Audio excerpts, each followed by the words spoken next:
TV show, Corner Gas, shot in Saskatchewan in Canada, in a small town, small city called Regina.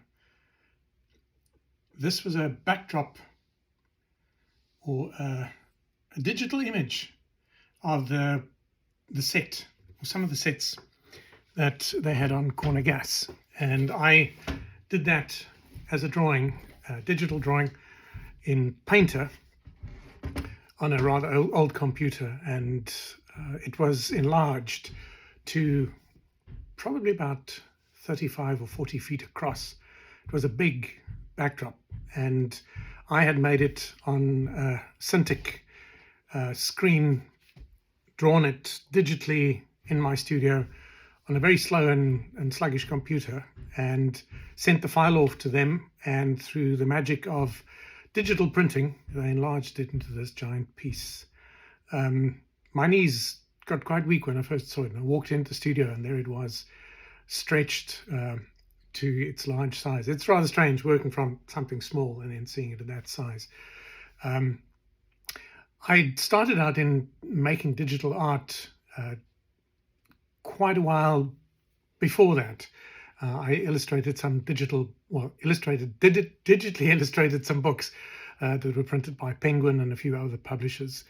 And initially my style was very graphic. I was trained as a printmaker, etching, lithography, and I kept my style in that way. And a lot of people found it hard to believe that it was digital. I consciously set out to make it look like real media. And my first job in film was on Corner Gas. A friend of mine, the director, Jeff Beasley, said, buy the biggest laptop you can find with the biggest screen and go and hang around the production office and just draw stuff on the Wacom tablet and people will employ you. And I thought that sounded like really strange advice, but it worked. I ended up working on Corner Gas for quite a few years and having a lot of fun, making things digitally as well as working in scenic painting and doing signs. And that led to the first feature film I did by Terry Gilliam, a movie called Tideland. But getting back to Corner Gas, it was a wonderful experience to work with them. It was a small town production, but it became an iconic Canadian television show. And it was a wonderful experience to work on it and have that learning curve. I'd never worked in film or TV before. So that was Corner Gas. Amongst other things I did, we built a big jigsaw puzzle for a scene they needed, and it had to be almost impossible to solve, just a blue sky with a few clouds.